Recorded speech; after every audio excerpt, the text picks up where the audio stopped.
Welcome back, everyone. UFC 303 just concluded a couple nights ago, and Shama, that was an amazing night of fights. That really over-delivered for me. I thought it was one of the best nights of fights this whole year. Dana White really delivered for us. So many fighters stepped up going into this card. I didn't even get a chance to mention it. There was 2 fights that were rebooked from the time I put out my prediction video to the time the fights happened. Of course, there was the Delitse stepping up to take Olberg's spot. Olberg got injured last minute, so Delitse stepped in.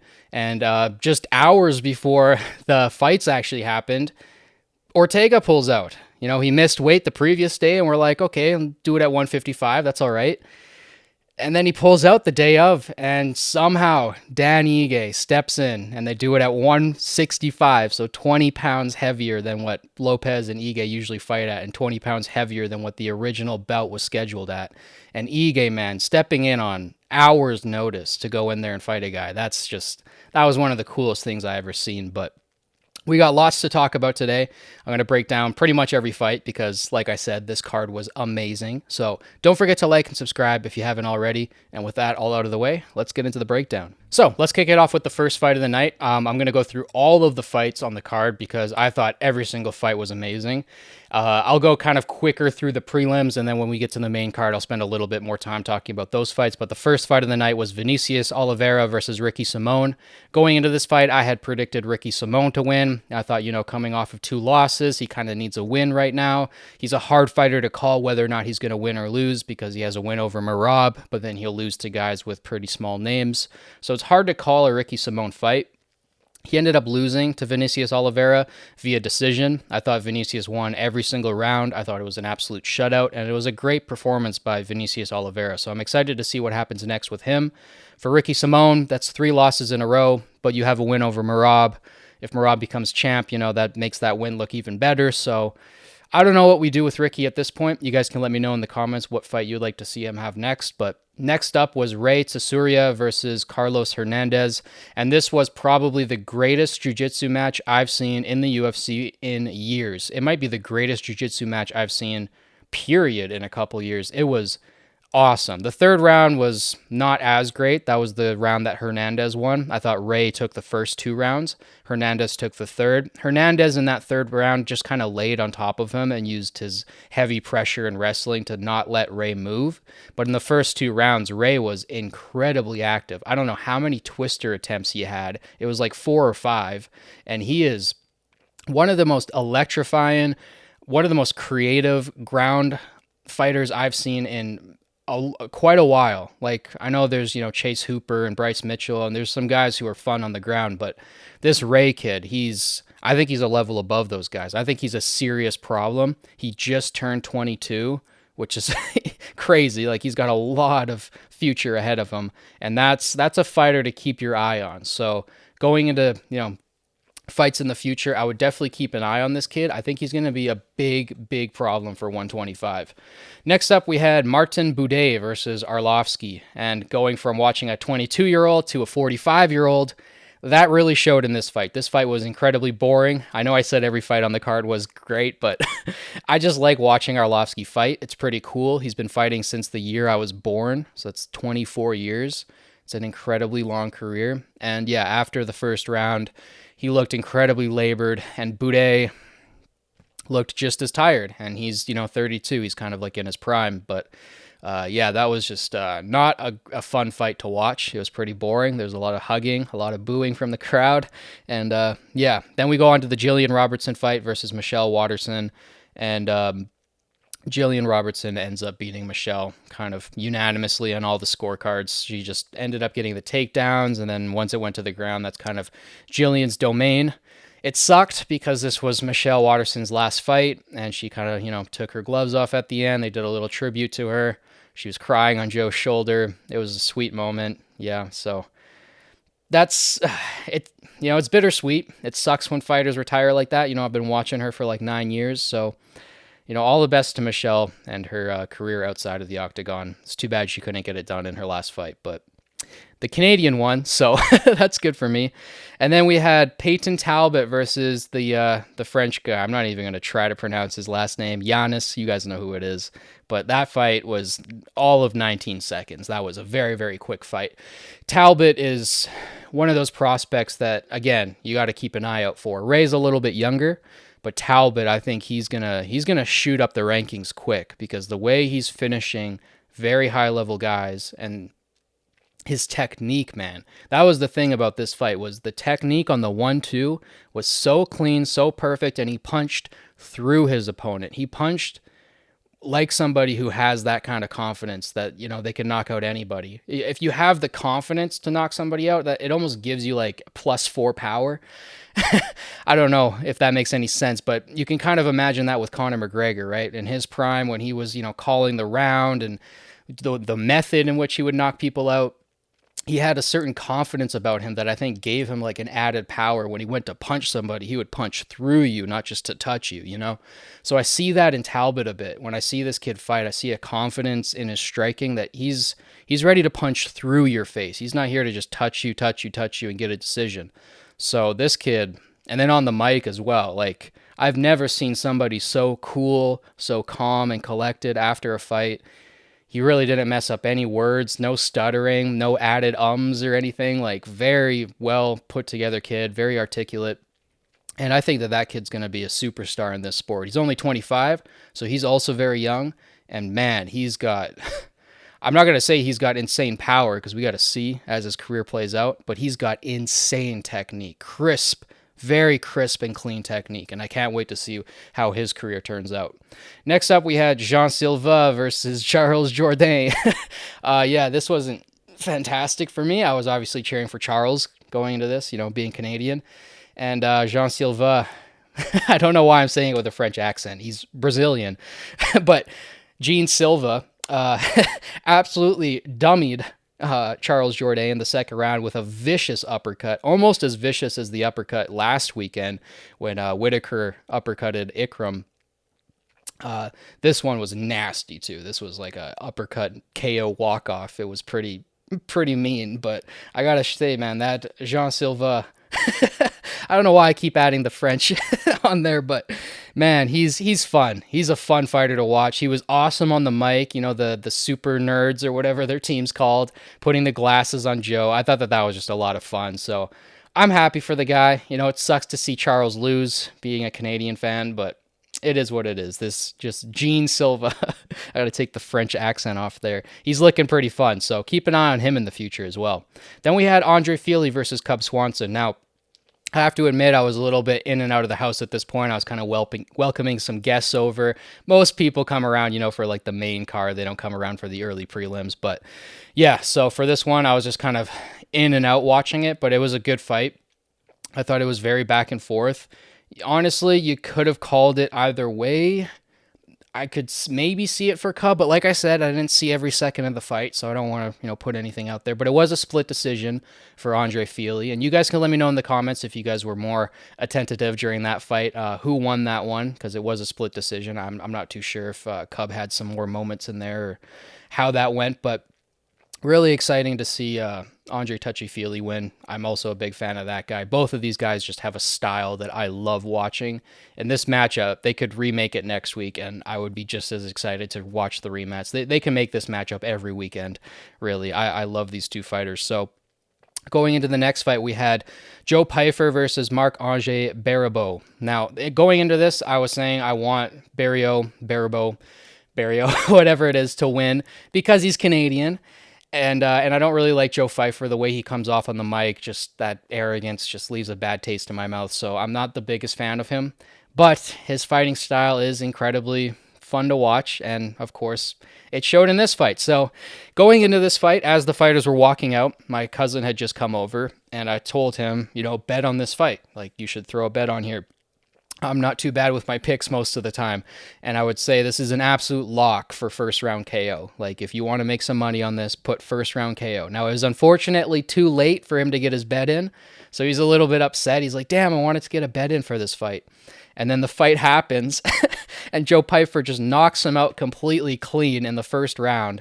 And my cousin looks over at me and he's like, "No, like I wish I put money on that fight. You were right." And I was like, "Yeah, that's one of the fights I thought was a lock. It was this one and the Talbot fight, and then also the Ulberg fight, but that fight never materialized. But we'll get to that in a second. But yeah, Joe Pyfer, absolutely amazing knockout in the first round, just melted Mark like he was not even there.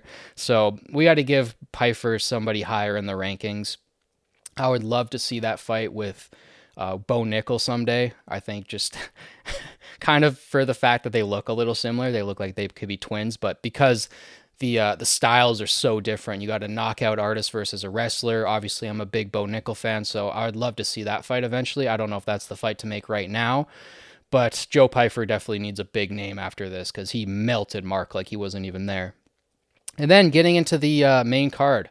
So kicking off the main card, we had Ian Gary versus MVP. This is the fight that I thought should have been the co-main, and especially after Ortega pulled out, I thought maybe they could rework it to make this the co-main, but you also don't want to do that to Lopez. You know, that guy worked so hard. He took a guy on like 4 hours notice, so I understand why this was opening the main card, but this was honestly not as fun of a fight as I was expecting. For some reason, Ian Gary decided to turn into Damian Maia this fight. And the first round, he did get pretty close on that rear naked. That was pretty close. And I was a little bit like, ugh.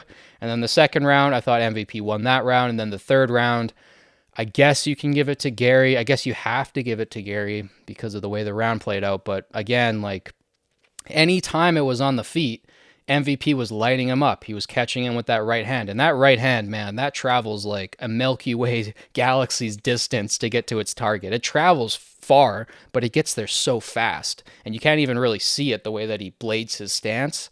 So I thought on the feet, MVP was just dusting him up. I don't think it was really close at all. If this was like, what is the stand and bang rules in UFC 5, I think Ian Gary would have went out.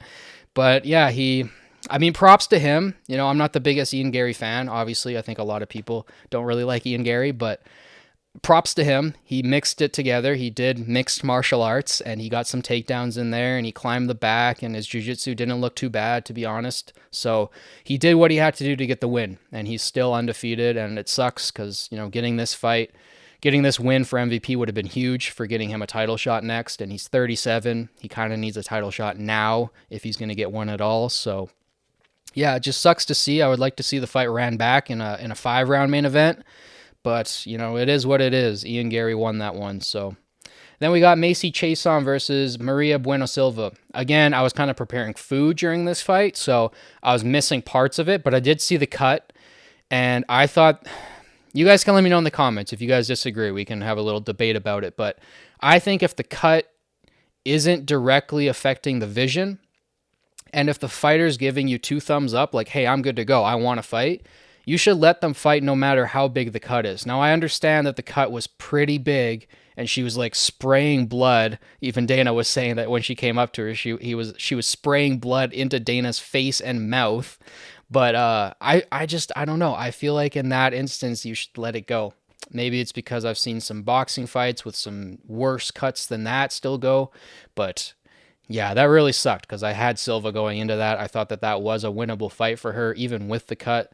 And I would like to see that one get ran back. I don't like fights that end by doctor stoppage, especially when the fighter's giving you 2 thumbs up. Like, hey, I can see. I'm good to go. But it is what it is. You guys let me know in the comments if you disagree. And then we had Roman Dolidze stepping in on short notice against Anthony Smith. It was supposed to be Ulberg, and I had Ulberg by knockout in that fight, first round.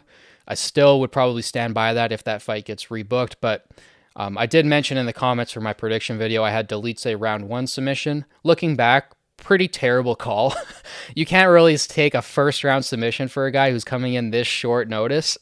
But, you know, he fought great. Like, I think he absolutely shut out Smith. I thought it was 30-27 Dolidze. Maybe you guys disagree and thought Smith won a round here or there, but I thought Dolidze had an amazing performance, and I thought Smith looked ready for retirement, in my opinion. Then again, he could come out next fight and submit a guy in the first round. You never know with Anthony Smith. He's an odd duck when it comes to fighting. Really weird record, too. I think he's like, 38-18 or something like that. But yeah, Anthony Smith looked pretty labored. I don't know if it's because of the how many changing opponents there were, and I'm not too sure. I don't want to say anything without it being true. But Delitze, I think just he looked a lot fresher. He looked more in shape. But there were times in the fight where I'm like, okay, Delitze could get this done here. I just don't think he quite has the energy to. If he had a full camp, I think he actually could have stopped Smith in this fight. There were some moments there where he had Smith in a bad spot, and he just didn't seem to have the energy to get it done. But good win for Delitze. I'm a big fan of Delitze. I watched him in ADCC, and I like the Georgian fighters too. So I hope he gets a big fight after this, especially taking this such short notice. I hope they give him somebody pretty high in the rankings. He was saying in the post-fight that he's now number 10 at light heavyweight and middleweight because he just beat the number 10 at light heavyweight, which, okay, I'll give that to you. And then he was saying he wants to fight in both divisions and become a champ in both divisions. Now he's 35. He's kind of got to, get at it if he wants to become a double champ. That being said, look what Pereira is doing, but he's not nearly as active as Pereira.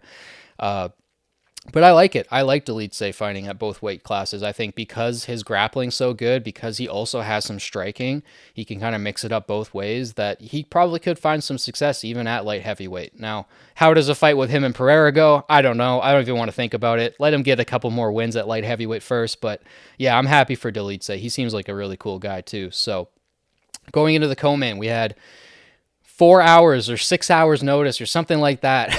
Brian Ortega pulls out of the fight with Diego Lopez. And the day before, Brian Ortega had missed weight and they rescheduled it for 155, so going up 10 pounds.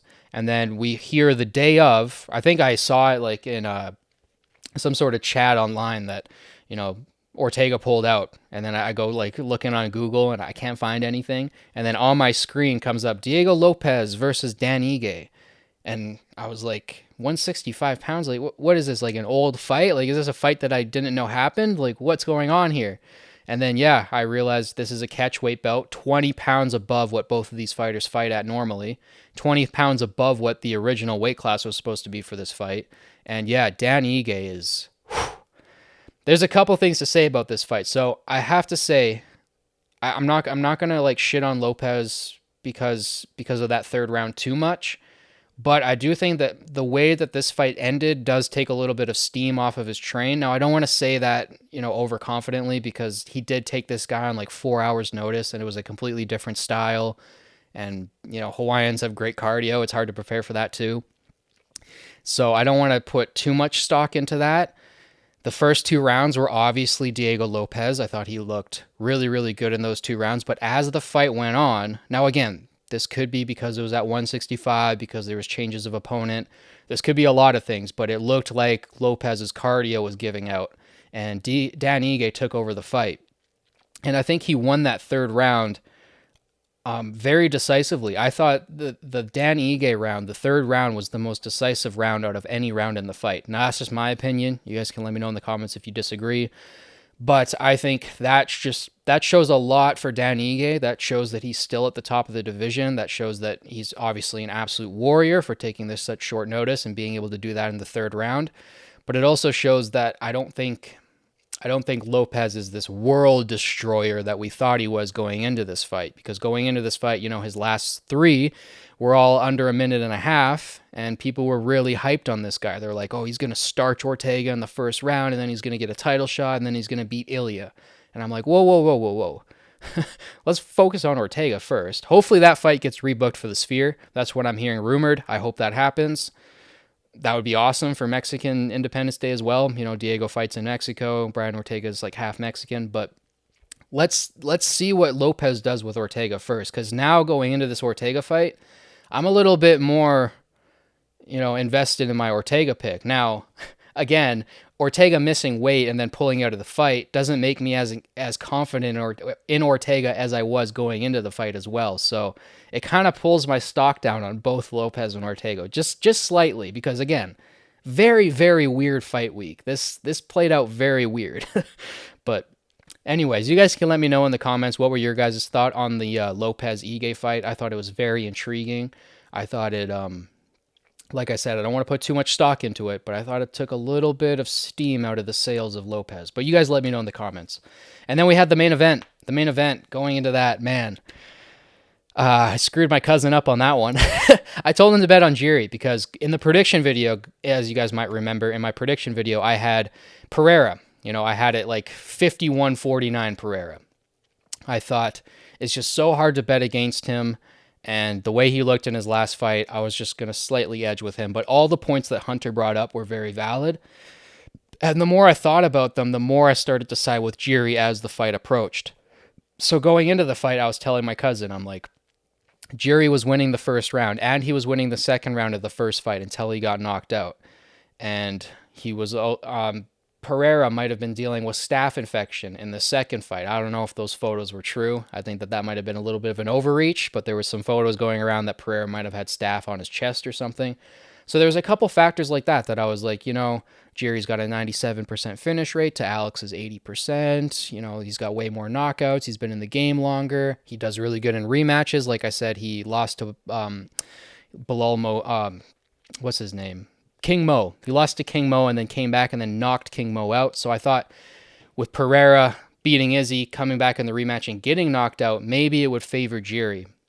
It didn't matter at all. None of those factors mattered in the slightest. Pereira came out in this fight and he looked way better than he did in the first fight. Now, Jiri, to be fair, looked way worse than he did in the first fight. He didn't come out nearly as active, there wasn't nearly as much movement. It seemed like he tried to slow his movement down to match Pereira. You don't want to do that. You don't want to stand in front of Pereira. That's a bad decision. And we saw it immediately. Those calf kicks were adding up fast.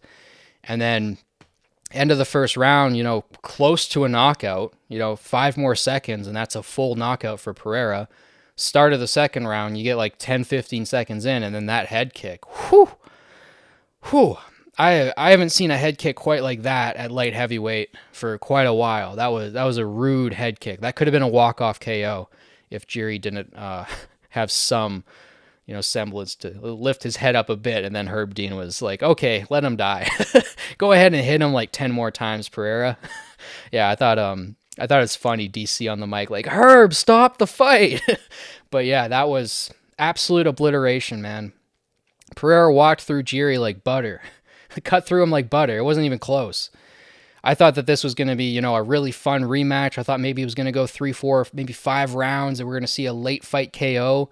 See an awesome trilogy. No, the trilogy's over. This is two wins by knockout for Pereira in like under 4 rounds combined. So that's just an amazing performance by Pereira. I can't wait to see what he does next.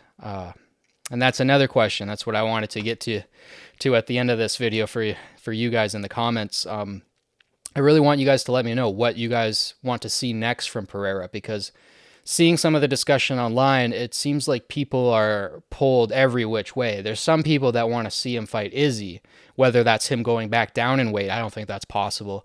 Or Izzy coming up in weight to see that rematch. Some people want to see him defend against Ankalaev. That's the camp that I'm in personally. I'm big on Ankalaev. I think Ankalaev does have the tools to knock out Pereira.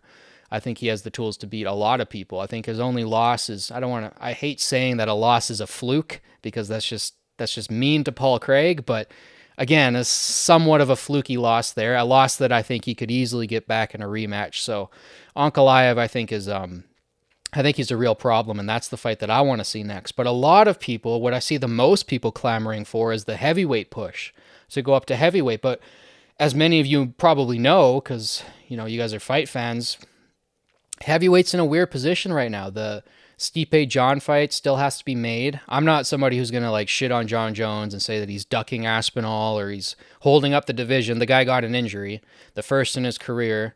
And, all the amazing fights he's given us. He was a very active champion at 205 for quite a while there, despite, the time he spent outside of the sport.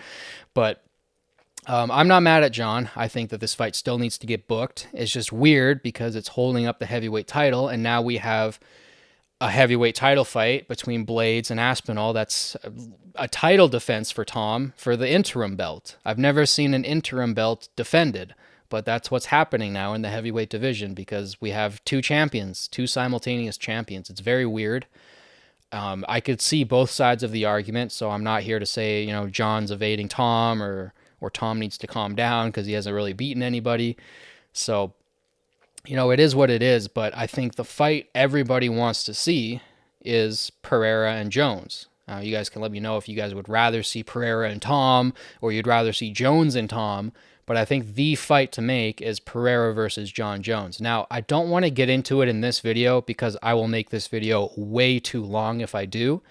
But in a future video, whether the fight happens or not, I would like to do a video kind of breaking down the X's and O's of Jones versus Pereira, because Jones is a fighter that I've watched his entire career, basically. I've been watching him since about 2011. So that's a long time I've been a fan of him. And Pereira, I've watched everything he's done in the UFC. Now, I was watching him a little bit in Glory, not a ton, but when he came over to the UFC, I was watching everything he was doing, because I'm like, you're telling me this is a 2-division champ in Glory and he's coming to the UFC? I was on his train pretty immediate. So I've watched those fighters fight a lot, and I would love to do a video on them, because I think that style matchup is so interesting. They're both 36, so they're not exactly prime, but they're the same age. So there's no really age discrepancy. There's a lot of interesting ways to break down that fight. Like I said, I'm not going to do it here and now. I'll do it in a future video. So if you guys want to see that, don't forget to like and subscribe, and let me know in the comments. And yeah, I think that's all I have to say about this fight card, but that was still quite a bit. I thought there were so many amazing fights. There's a lot of storylines, like I said, going in and coming out of this fight. This fight card, there's a lot of storylines. There's like, what do you do next with Pereira? What do you do next with Talbot and Ray? You know, those prospects are so good. You need to give them a big bump in competition next. Same with Pyfer. And yeah, you guys can let me know down in the comments. I love talking to you guys down there. So don't forget to like, subscribe, comment. Thank you guys so much for watching. As always, it means the world to me. I'll catch you guys in the next one. Peace.